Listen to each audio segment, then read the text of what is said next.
Hey guys, good morning, सुप्रभात। कैसे हैं आप सब लोग।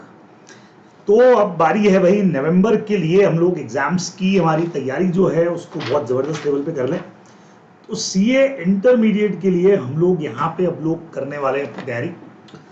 और लॉ के रिवीजन में लगभग हम सारा ही रिवीजन कवर करेंगे, लेकिन सबसे पहले हम लोग करने जा रहे हैं बहुत इंपॉर्टेंट हमारा चैप्टर है मैनेजमेंट और एडमिनिस्ट्रेशन का, जो कवर करता है सेक्शन नंबर 88 से लगा करके 122। तो जिसके एक पार्ट पर आज हम लोग बात कर रहे हैं, यानी सेक्शन नंबर 88 से लगा करके सेक्शन नंबर 100। तो चलिए फटाफट से हम लोग अपने रिवीजन को कर देते हैं स्टार्ट। देखिए, सबसे पहला जो हमारा पार्ट है सेक्शन नंबर स्टार्ट होता है 88 से। और 88 वाले सेक्शन की अगर बात करें तो सिंपली वो ये बताता है कि भाई जो भी मेंबर्स या डिबेंचर होल्डर या सिक्योरिटी होल्डर्स होंगे वो अपने रजिस्टर्स को कैसे मेंटेन करेंगे, कहाँ पे मेंटेन करेंगे, इन सब के बारे में। तो सिंपल है कि जो भी एंट्री, अगर कोई भी शेयर्स का या डिबेंचर्स का सिक्योरिटी का अलॉटमेंट होता है या उसका ट्रांसफर होता है, तो वहां से 7 डेज के अंदर इन रजिस्टर्स के अंदर एंट्री हो जानी चाहिए। ठीक है, ये रजिस्टर कहाँ पे मेंटेन होंगे, बट ऑब्वियस है कंपनी के रजिस्टर्ड ऑफिस के ऊपर मेंटेन होने वाले हैं। अगर कंपनी किसी और प्लेस पर इनको मेंटेन करना चाहे with in the same city, town और विलेज जहां पे रजिस्टर्ड ऑफिस था उसके अलावा, ठीक है भाई, नॉर्मली तो वही मेंटेन होता है, लेकिन अगर किसी और जगह पे, तो नॉर्मली कंपनी के रजिस्टर्ड ऑफिस पर मेंटेन है, जैसे ऊपर पढ़ लिया, लेकिन उसी सिटी, टाउन या विलेज में किधर और पे मेंटेन करना है या किसी और प्लेस पे भी करना है इन इंडिया में, ध्यान रखिएगा फोकस इन इंडिया है। तो 1/10 of the total member entered in the register reside after passing special resolution, यानी ऐसी कोई भी जगह जहां एटलीस्ट 10% शेयर होल्डर रहते हो वहां पे इसको मेंटेन किया जा सकता है बराबर से। लेकिन उसके लिए कंपनी को पास करना पड़ेगा स्पेशल रिजोल्यूशन। ये रिक्वायरमेंट हमारी सेक्शन 94 के अंदर भी दे के रखी हुई है। और सेक्शन नंबर 94 की अगर बात करूं, अभी हम लोग 94 देख भी लेंगे, वहीं से पॉइंट आया है।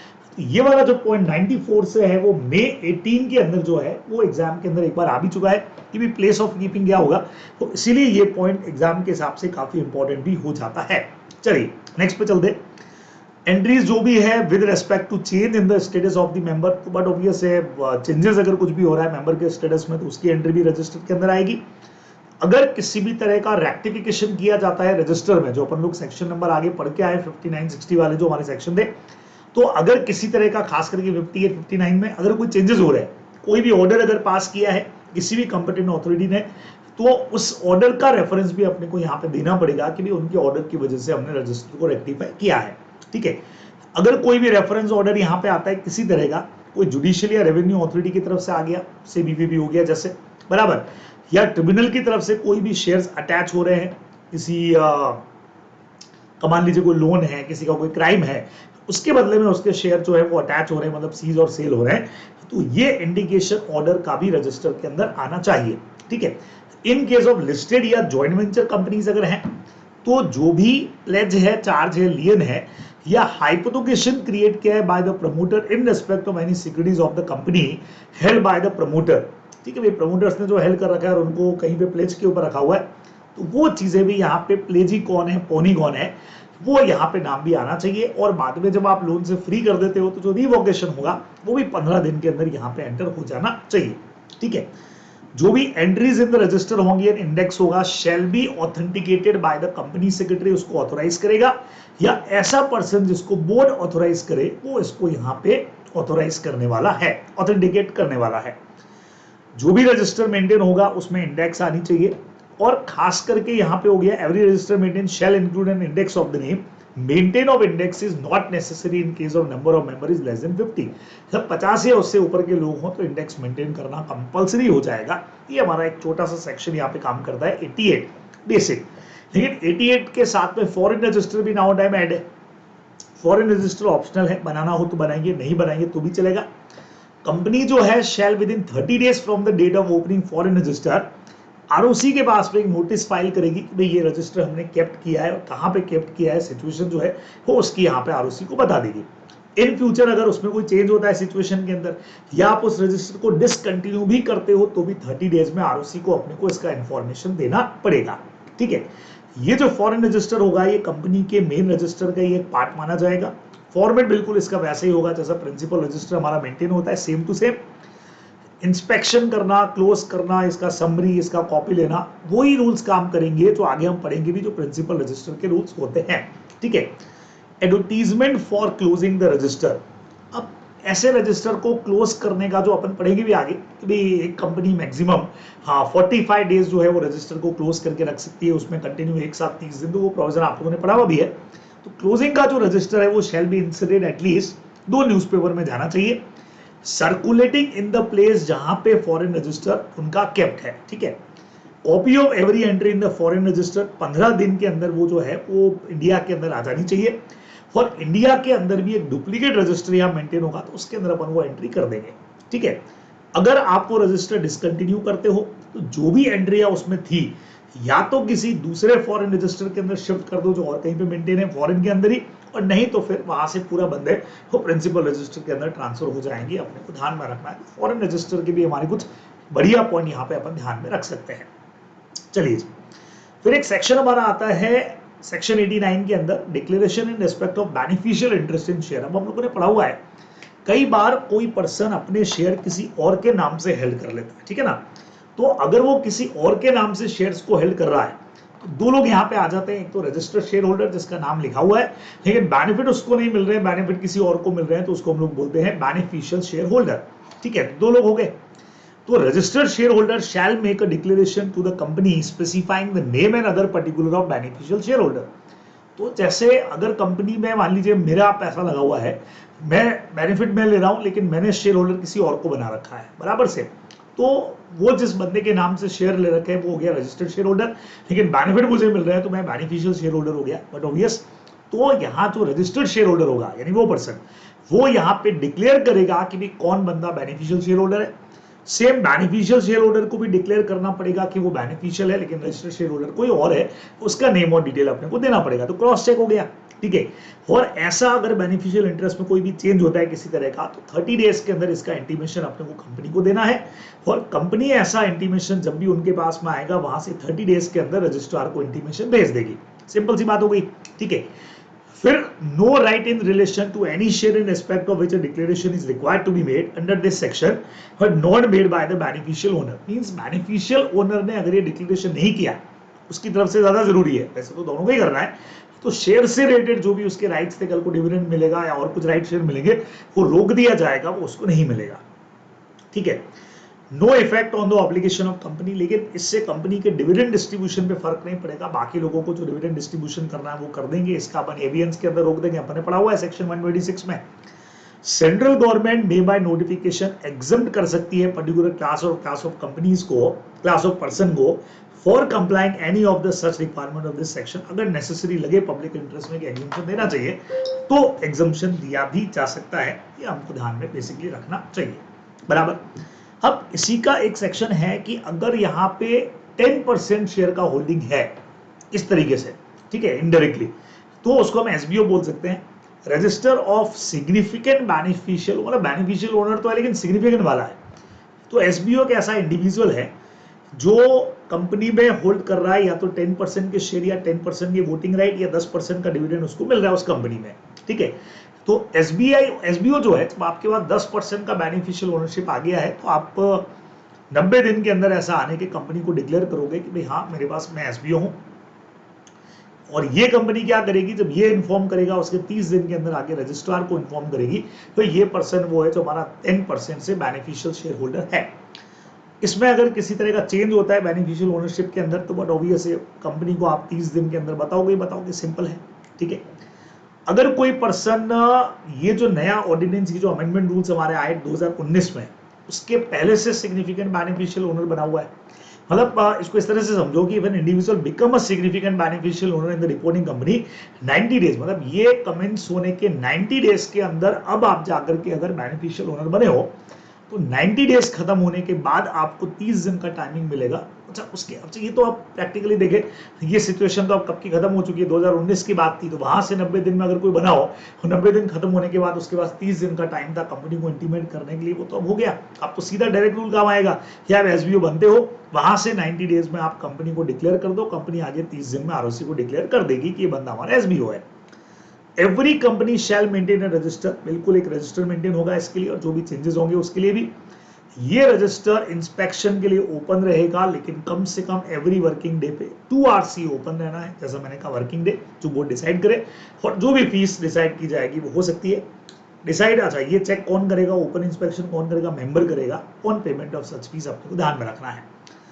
एवरी कंपनी, अब हर कंपनी खुद भी पता लगाएगी कि भाई कोई ऐसा बंदा है क्या जिसके पास हमारा 10% का होल्डिंग पड़ा हो, एसबीओ है, इंपॉर्टेंट शेयर होल्डर है, हमको पता होना चाहिए कि भैया ये बंदा कौन है, कहीं किसी और के नाम से किसी और ने शेयर तो हेल्ड करके नहीं रखे हुए हैं, तो एसबीओ का पता लगाया जाएगा। ठीक है, आजकल इनडायरेक्ट इन्वेस्टमेंट्स बहुत होते हैं कि भाई इन्वेस्टमेंट्स अपन ने कंपनी के अंदर इनडायरेक्टली तरीके से कोई इन्वेस्टमेंट कर दिया, पहुंचा दिया, तो उसके लिए जरूरी है। Company shall give notice to any person whom the company knows और has reasonable cause to believe. अब कंपनी जब पता लगाती है और कंपनी को किसी बंदे पे डाउट हो गया, शक हो गया, यार ये बंदा जो है वो हमारा एसबीओ हो सकता है, या ये बंदा वो है जिसको एसबीओ के बारे में पता है, knowledge about identity of SBO, या पिछले 3 सालों में अगर कोई हमारा सिग्निफिकेंट बेनिफिशियल ओनर रहा हो, अभी नहीं है लेकिन ड्यूरिंग 3 इयर्स इमीडिएटली प्रोसीडिंग वो था, तो कंपनी उसको नोटिस इशू कर सकती है कि बताओ भाई एसबीओ के बारे में क्या सीन है। Information required by the notice shall be given by the concerned person within 30 days. Notice जब उसके पास आ जाए तो 30 दिन में उसका रिप्लाई करेगा। अगर वो इंफॉर्मेशन हमको नहीं दे पाता है, या जहां पे इंफॉर्मेशन दी लेकिन सेटिस्फैक्ट्री नहीं है, तो कंपनी यहाँ पे ट्रिब्यूनल को अप्लाई करेगी 15 दिन के अंदर। नोटिस का टाइम स्पेसिफाई पीरियड खत्म होने के बाद में 15 दिन के अंदर वो अप्लाई कर देगी, और ऑर्डर डिमांड करेगी रेस्ट्रेनिंग द राइट कि उन शेयर से रिलेटेड, साहब हमको डाउट है और ये बंदे इंफॉर्मेशन दे नहीं रहे, तो शेयर से रिलेटेड जो भी राइट्स है आप उन राइट्स को क्या कर दो, एक बार रोक दो भाई वहीं पे। ठीक है, ऐसा ट्रिब्यूनल को वो रिक्वेस्ट कर सकती है। ट्रिब्यूनल अगर चाहे तो ऑर्डर कर देगा कि बिल्कुल राइट्स रोक दो, अपने आप इंफॉर्मेशन आएगी, हाँ with in a period of 60 days, application आने के 60 दिन में सबको सुन के, पार्टीज को सुनने के बाद उनको लगेगा वो स्टॉप कर देंगे कि भैया रोक ही दो इसको, तो इनको इनके राइट्स रोक दो। अब जो भी कंपनी या person agree by the order of the tribunal, tribunal के ऑर्डर से अगर कोई एग्री पर्सन है, वो कंपनी को ट्रिब्यूनल को एप्लीकेशन लगा सकता है कि सर हमको रिलैक्सेशन दे दो, ये जो आपने हमारे ऊपर रेस्ट्रिक्शन लगाया है राइट्स का, इसको हटा दो। Within a period of 1 year from the date of order, 1 साल के अंदर अंदर वो ये अप्लाई कर सकता है। लेकिन 1 साल तक भी अगर उस भाई ने अप्लाई किया ही नहीं, बदमाश आदमी निकला, तो लग जाएगा ट्रिब्यूनल को कि भैया कुछ पंगा है। तो वो क्या करेंगे कि वो जो भी उसके शेयर्स हैं वो ट्रांसफर कर दिए जाएंगे investor education and protection fund के अंदर, जो अपन सेक्शन 125 में पढ़ते भी, आगे रिवीजन के अंदर पढ़ेंगे भी, ये अपने को ध्यान में रखना चाहिए। नॉन एप्लीकेबिलिटी किधर है, ये जो अमेंडमेंट रूल्स हैं वो विल नॉट बी एप्लीकेबल, जो एसबीओ वाले वगैरह हैं वो कौन सी कंपनीज पर नहीं लगते, हमारी आईपीएफ कंपनीज पर नहीं लगते, होल्डिंग कंपनी पर, या सेंट्रल या स्टेट गवर्नमेंट या लोकल अथॉरिटी ने अगर कोई शेयर सेल कर रखे हैं उनके ऊपर नहीं लगते हैं। ठीक है, या कोई भी ऐसी अथॉरिटी जो सेंट्रल या एंटिटी या उनके कंट्रोल के अंदर हो, जिसपे होली और पार्टली सेंट्रल गवर्नमेंट या स्टेट गवर्नमेंट का कंट्रोल हो, या इन्वेस्टमेंट व्हीकल्स के थ्रू जो पैसा आ रहा है, म्यूचुअल फंड हो गया, ठीक है, या ऑल इंडिया फाइनेंस अथॉरिटीज हो गई, या इनके थ्रू, रेट के थ्रू हो गया, या इस तरह का अगर कोई भी सेबी से जो भी रेगुलेटेड है, इनकी तरफ से अगर कोई भी इन्वेस्टमेंट्स हैं बराबर, तो उसको इसके अंदर अपने को इंक्लूड नहीं करना है। ये आप लोग ध्यान में रखने वाले। इन्होंने शेयर्स ले रखे, इन्होंने अगर 10% से ऊपर भी ले रखे तो उसके ऊपर ये हमारे प्रोविजन जो है वो लगने वाले नहीं है। ठीक है, या इन्वेस्टमेंट व्हीकल अगर आरबीआई से रेगुलेट हो रहे हैं प्रॉपर तरीके से, ठीक है, तो अगर इससे हो रहे हैं, चाहे वो आरबीआई से, आईआरडी वगैरह से, तो इसके अंदर नहीं होना है। प्रोविडेंट फंड रेगुलेटरी जो भी अथॉरिटी हमारी है उससे तो भी नहीं होना है। And this section shall not apply to a government company, government companies के ऊपर ये जो सेक्शन है वो नहीं लगेगा, लेकिन उसके लिए गवर्नमेंट कंपनीज को ही अपना पुराना सिस्टम है फाइनेंशियल स्टेटमेंट और एनुअल रिटर्न डिपॉजिट करने में कोई डिफॉल्ट नहीं करना है, तो ये सेक्शन गवर्नमेंट कंपनीज पे लगने वाला नहीं है। बराबर, सिंपल सी बात होगी। तो 2 सेक्शंस हमारे बहुत खास है, एक बेनिफिशियल ओनर का हो गया और एक हमारा हो गया एसबीओ का, कि जहां कोई पर्सन 10% शेयर हेल्ड करके रख रहा है तो उसको हम इस कैटेगरी के अंदर इंक्लूड कर रहे हैं। ये आप लोगों को ध्यान में रखना चाहिए। बराबर, क्लियर, आगे बढ़े। अब रजिस्टर क्लोज मैंने आपको कह दिया, कोई भी कंपनी सिक्योरिटीज का अपना रजिस्टर 1 साल में मैक्सिमम 45 डेज, इसमें भी कंटिन्यू एक बार में 30 दिन। ठीक है, कंपनी हैव टू गिव, उसके लिए 7 दिन पहले आपको नोटिस देना पड़ेगा, लोकल और एक इंग्लिश न्यूज़पेपर के अंदर देना पड़ेगा। उसके अलावा कंपनी की अगर कोई वेबसाइट है या सेंट्रल गवर्नमेंट का कोई नोटिफाइड वेबसाइट है, जैसे स्टॉक एक्सचेंज वगैरह का लिस्टेड कंपनीज के केस में, तो वहां पर भी अपने को इन्फॉर्मेशन देनी पड़ेगी। सिंपल बात है। एनुअल रिटर्न की अगर बात करूं तो मई 18 के अंदर इस पे क्वेश्चन आ चुका है, आरटीपी दिसंबर 21 में भी क्वेश्चन था। अच्छा पॉइंट हो सकता है ये, ठीक है। जैसे मैंने आपको कहा मई 18 में क्वेश्चन आ गया, उसके अलावा आरटीपी के अंदर ये क्वेश्चन था दिसंबर 21 के अंदर भी क्वेश्चन फिक्स पूछा जा रहा है इस पे। फिर हर कंपनी को एनुअल रिटर्न बनाना है, टाइमिंग पूछा जाता है 60 days from the date of AGM, fix याद रखिए। और एजीएम नहीं हुई है तो जब एजीएम होने वाली थी, रूल अपने को पता ही है, वहां से 60 डेज के अंदर अंदर ये फाइल हो जाना चाहिए आरओसी को, ये अपने को ध्यान में रखना है।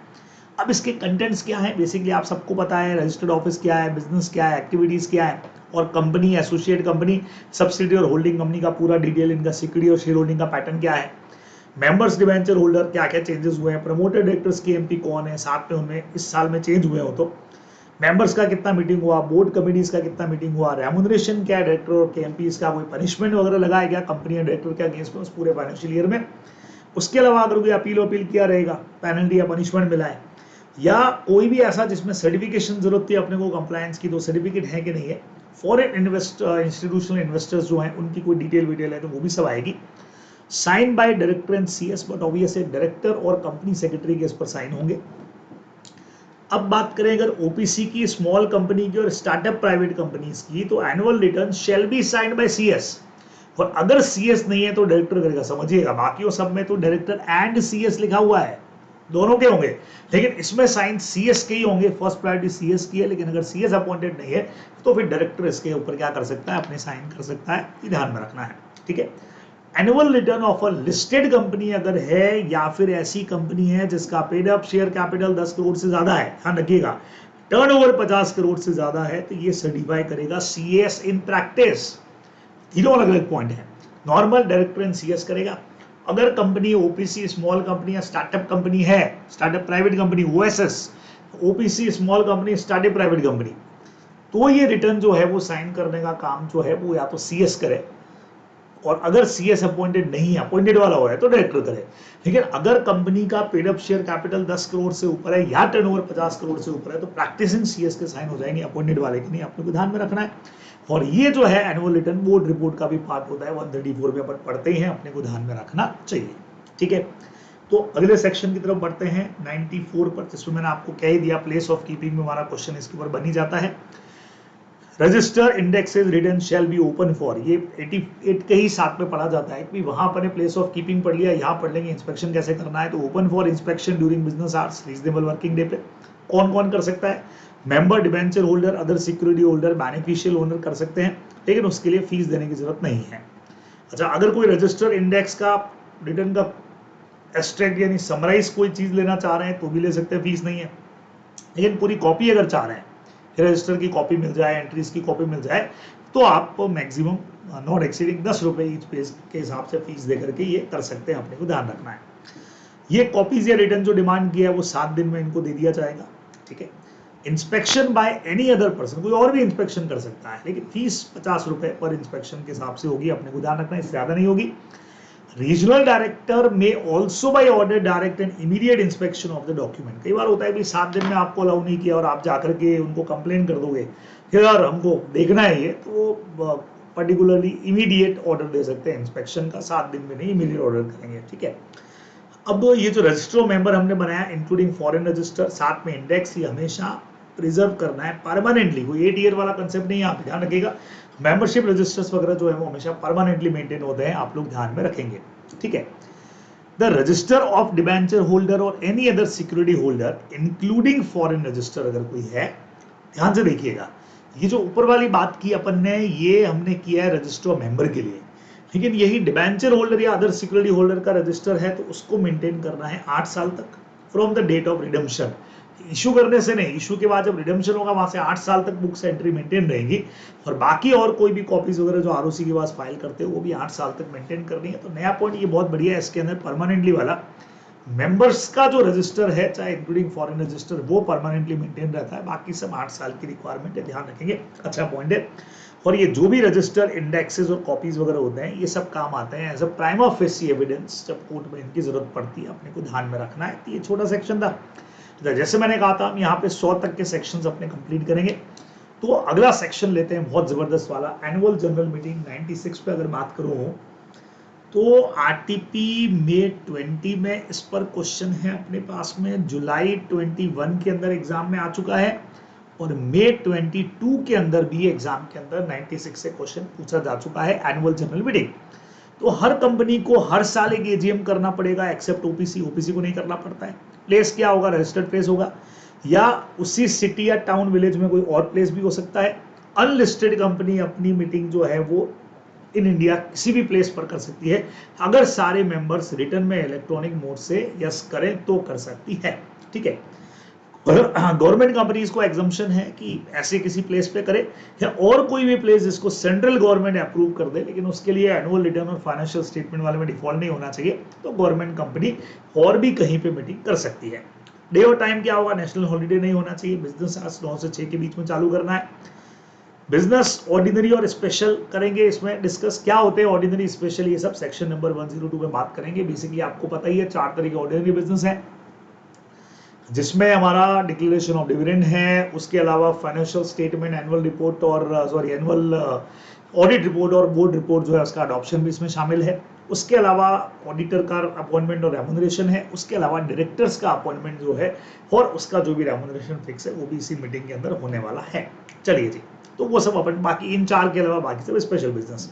टाइमिंग क्या होगा, फर्स्ट एजीएम अगर कॉल करना है तो ध्यान से देखिएगा, कंपनी का पहला फाइनेंशियल ईयर जब खत्म होता है, मैं आपको बता चुका हूं 1 जनवरी या उसके किसी भी बात की डेट पे कंपनी अगर ओपन होती है तो उसका फाइनेंशियल ईयर अगले साल के 31 मार्च को जाकर के खत्म होगा, ये अपने को पता है, बराबर। तो इन्होंने बहुत क्लियर बोल दिया कि 9 months from the closing of the first financial year करना है, पहला फाइनेंशियल ईयर खत्म होगा, ठीक है। वो जैसे आज की डेट पे अगर 10 अगस्त या 11 अगस्त को हमने कंपनी ओपन की है, 11 अगस्त 23 को, तो फाइनेंशियल ईयर खत्म होगा 31 मार्च 24 को जाकर के, वहां से 9 महीने में फर्स्ट एजीएम कर लेनी चाहिए। और उसके बाद में जो भी एजीएम हो गई, वहां से अगले 15 महीने के अंदर अंदर दूसरी एजीएम आपने वो कर लेनी है, मैक्स टाइम 15 महीने का, या 6 month from the closure of financial year whichever is earlier, ये रूल अपने को पता है। फर्स्ट एजीएम का टाइमिंग कभी नहीं बढ़ेगा, लेकिन उसके अलावा बाकी एजीएम जो सब्सिक्वेंट वाली है उनका टाइमिंग आरओसी को अगर रीजन प्रेजेंट किए जाए तो वो 3 महीने तक बढ़ा सकता है, ठीक है। कई बार ट्रिब्यूनल को पावर है कॉल करने के, सेक्शन 97, 98, 99 यहां पे कवर होंगे। अगर एजीएम बुलाने में कंपनी ने किया डिफॉल्ट, तो कोई भी मेंबर एप्लीकेशन लगा सकता है ट्रिब्यूनल को, एनसीएलटी को, कि सब मीटिंग बुलाई जाए। सब पार्टीज को सुनने के बाद में अगर ट्रिब्यूनल को ठीक लगा तो may give a direction that 1 member of company present in person और by proxy shall deem to constitute meeting. मतलब ये मीटिंग ट्रिब्यूनल बुला लेगा और बिल्कुल वैसे ही माना जाएगा जैसे कंपनी ने बुलाई है। खास डायरेक्शन ये, एक मेंबर भी अगर प्रेजेंट हो गया, उसका प्रॉक्सी भी प्रेजेंट हो गया, तो मीटिंग मानी जाएगी वैलिड, ये आपने को ध्यान रखना है, ठीक है। अब इसी में एजीएम बुलाने का पावर, अब यहां थोड़ा सा करेक्शन डालना पड़ेगा मुझे, power of tribunal to call, यहाँ पे एजीएम नहीं है भाई, यहाँ पे मिसप्रिंट हो गया है, ईजीएम है, ठीक है। ईजीएम वाला हमारा सेक्शन जाएगा, देख लो इनको कोई क्वेश्चन तो नहीं आया हुआ, नहीं है। ईजीएम बुलाने का पावर, अगर कंपनी के लिए ईजीएम अभी पढ़ना बाकी, अपने को 100 में पढ़ेंगे अभी, लेकिन सेक्शन इससे पहले आ गया है कि अगर कंपनी ईजीएम नहीं बुला पा रही है तो ट्रिब्यूनल अपनी मर्जी से या डायरेक्टर के एप्लीकेशन या मेंबर के एप्लीकेशन देने पे बुला सकता है। और इसमें भी चाहे तो वैसे ही डायरेक्शन दे सकता है कि एक मेंबर भी पर्सन या प्रॉक्सी आ गया तो कोरम पूरा होगा, और ये मीटिंग जब ट्रिब्यूनल भी बुला रहा है तो बिल्कुल वैसे ही माना जाएगा जैसे कंपनी ने मीटिंग को बुलाया है। तो ये ईजीएम कॉल बाय एनसीएलटी है, ट्रिब्यूनल होता एजीएम कॉल बाय एनसीएलटी, यानी कि ईजीएम भी पढ़ना है। अच्छा, बीच में इन्होंने कहा कि पेनल्टी सेक्शन भी डाल दिया 99 के अंदर। पेनल्टी सेक्शन ये कहता है कि अगर किसी भी कंपनी या किसी ऑफिसर ने ये मीटिंग्स बुलाने में, चाहे वो एजीएम हो चाहे एजीएम का डिफॉल्ट किया, फाइन 1 लाख रुपए तक का लग सकता है, और कंटिन्यू डिफॉल्ट अगर रहा तो 5,000 रुपए पर डे के हिसाब से फाइन जो है वो चालू रहेगा, जितना लेट करेंगे उतना फाइन यहाँ पे लगता जाएगा, ठीक है। ये सब तो हो गया। अब चूंकि सेक्शन 100 वैसे तो पहले पढ़ना चाहिए था, 96 पढ़ लिया, फिर 97 पढ़ लिया, फिर अपने को सेक्शन पढ़ना चाहिए था 100 के बाद में पढ़ना चाहिए 98 कि यहाँ पे ईजीएम कॉल करने में डिफॉल्ट हुआ, फिर 99 में दोनों की पेनल्टी। तो चलिए ईजीएम चेक करते हैं। एजीएम के अलावा जो भी मीटिंग की जाएगी वो सब एजीएम कहलाएगी, और बट ऑब्वियस है स्पेशल बिजनेस ट्रांजेक्ट करने के लिए होती है, ऑर्डिनरी बिजनेस तो वहाँ हो गए। बोर्ड जब चाहे इस मीटिंग को कॉल कर सकता है। सबसे पहला पावर ही बोर्ड का है, क्योंकि बहुत सारे मैटर में अपने लॉ में पढ़ा कि अपने को कभी एसआर पास करना है, कभी ओआर पास करना है, तो हर वक्त तो एजीएम होती नहीं हो, तो साल में एक बार है, तो फिर ईजीएम बुलाई जाएगी, बोर्ड ही बुलाएगा। अच्छा, on the request of member, कई बार मेंबर रिक्वेस्ट कर सकते हैं। कितने मेंबर करेंगे? ऐसे मेंबर जिनके पास या तो 10% का पेड अप शेयर कैपिटल है या 10% का वोटिंग राइट है, वो रिक्वेस्ट कर सकते हैं कि सर हमारे लिए मीटिंग को बुलाया जाए, बीओडी को रिक्वेस्ट करेंगे। अच्छा, ये जो 1/10 या 10% की कैलकुलेशन होगी, उसमें किसी शेयर होल्डर का अगर कॉल सीनेरियर है उसको हम इंक्लूड नहीं करेंगे। भैया कॉल का पैसा दिया नहीं, तेरे को रिक्वेस्ट करना है, भाग इधर से निकल। हाँ, अगर शेयर प्लेज के ऊपर रखे हुए हैं रिसीवर के पास में तो काउंट होंगे, क्योंकि प्लेज पे है, अभी तक ये बंदा शेयर होल्डर है, ध्यान रखेंगे। प्रेफरेंस शेयर होल्डर को उन मैटर्स में जहां वोट देने का राइट है वहां वो यहाँ पे ज्वाइन कर सकते हैं रिक्वेस्ट में। आपको पता है कि जहां कंपनी का वाउंड अप हो रहा हो या जहां उनको डिविडेंड का पेमेंट नहीं मिला हो, तो उनके इंटरेस्ट का मैटर हो, वहां पे वो इंक्लूड हो सकते हैं। रिक्वेजिशन जो भी रिक्वेस्ट बनेगी वो सारे रिक्वेस्ट साइन कर देंगे, कंपनी के रजिस्टर्ड ऑफिस में डिपॉजिट करेंगे। ज्वाइंट शेयर होल्डर अगर है तो कोई भी उनमें से एक, याद रखिएगा पहले ही नहीं, ज्वाइंट शेयर होल्डर में कोई भी एक जना सबके बिहाफ पे साइन कर सकता है। और ऐसा रिक्वेस्ट करने के 45 डेज के अंदर ये मीटिंग बुलाई जाएगी। 21 दिन में नोटिस देंगे, 45 दिन के अंदर मीटिंग बुलानी है। लेकिन अगर बोर्ड 45 दिन के अंदर ये मीटिंग नहीं बुला पाया तो रिक्वेस्टनिस्ट जिन्होंने रिक्वेस्ट किया था 10% वालों ने, वो खुद ही इस मीटिंग को बुला लेंगे, call by the requisitionist themself. Company से वो सारे मेंबर्स का लिस्ट ले लेंगे, एड्रेस ले लेंगे, नंबर ऑफ शेयर ले लेंगे, ताकि उनको नोटिस भेज के मीटिंग को बुला लें। ऐसा नोटिस जो भेजा जाएगा बच्चे लोगों को देखिएगा, वो कैसे भेजा जाना है भाई, स्पीड पोस्ट से। इस बार ऑर्डिनरी पोस्ट नहीं है, मेंबर्स भेज रहे हैं तो स्पीड पोस्ट, रजिस्टर्ड पोस्ट या इलेक्ट्रॉनिक मोड से वो भेज सकते हैं। मेल आईडी वगैरह है तो मेल से भेज दो, ठीक है। और ये मीटिंग रिक्वेस्ट से 3 महीने कर लेना है। पॉइंट समझना, रिक्वेस्ट करने से पहले 45 दिन तो आपने दे दिए बोर्ड को ही, ऊपर वाले पॉइंट में कि भैया तुम ही कॉल कर लो। नहीं कॉल कर पाया तो अपने को बोला रिक्वेस्ट से 3 महीने, वो प्रैक्टिकली 3 महीने को नॉर्मली मैं 90 डेज बोल सकता हूँ, तो 45 दिन तो निकल गए पहले ही वेट में, इंतजार में कि वो बुलाएंगे। वो अगले 45 दिन प्रैक्टिकली अपने पास है, लेकिन एग्जाम में लिखेंगे 3 मंथ्स पूरा लिखना from the date of deposit of request. अच्छा, इस पर अगर बात करूँ तो इस पर्टिकुलर जो हमारा सेक्शन है ये वाला, पहले एक बार कंप्लीट कर देता हूँ।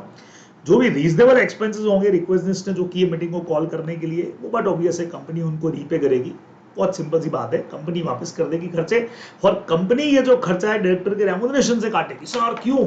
भाई सीधा है, जब मेंबर्स लोगों ने रिक्वेस्ट किया था तो डायरेक्टर्स का काम मीटिंग बुलाना, बुला लेना चाहिए था। नहीं बुलाया, इन्होंने खुद ने बुलाया, खर्चा वर्चा हो गया, तो बट ऑब्वियस है देने वाला कौन है? बट ऑब्वियस यहाँ पे कंपनी एक बार दे देगी, बाद में डायरेक्टर से रीएम्बर्स करेगी। तो ये आपको सेक्शन यहाँ पे ध्यान में रखना चाहिए। ये हमारा छोटा सा टॉपिक है ईजीएम का, ठीक है। ईजीएम किसी भी डे पर भी हो सकती है, अपने को पता है, और बिजनेस आवर्स भी ईजीएम के लिए कोई रिक्वायर्ड वाली चीज है नहीं, कभी भी कॉल हो सकती है, ध्यान में रखेंगे, छोटे छोटे से पॉइंट है। और ईजीएम पर क्वेश्चन बात करूं तो आरटीपी में आ चुका है नवंबर 18 के अंदर भी, उसके अलावा एग्जाम में आ चुका है बच्चों, मई 19 में भी आया ईजीएम पे क्वेश्चन, और नवंबर 22 के अंदर भी ईजीएम पर क्वेश्चन जो है नवंबर 22 में आ चुका है। तो बहुत बढ़िया तरीके से आप इसको करके जाएं। चलिए, तो पहला सेगमेंट है, पहला पार्ट है, जिसमें 88 से लगा करके 100 तक के सेक्शंस हमने रिवाइज कर लिए हैं। क्वेश्चन बैंक आप लोगों के पास में है, तो बढ़िया तरीके से इनका प्रैक्टिस करिएगा। अगले सेशन के अंदर हम लोग आगे के जो सेक्शंस है 101 से लगा करके 122, उस पर बात करके इसको करेंगे कंप्लीट।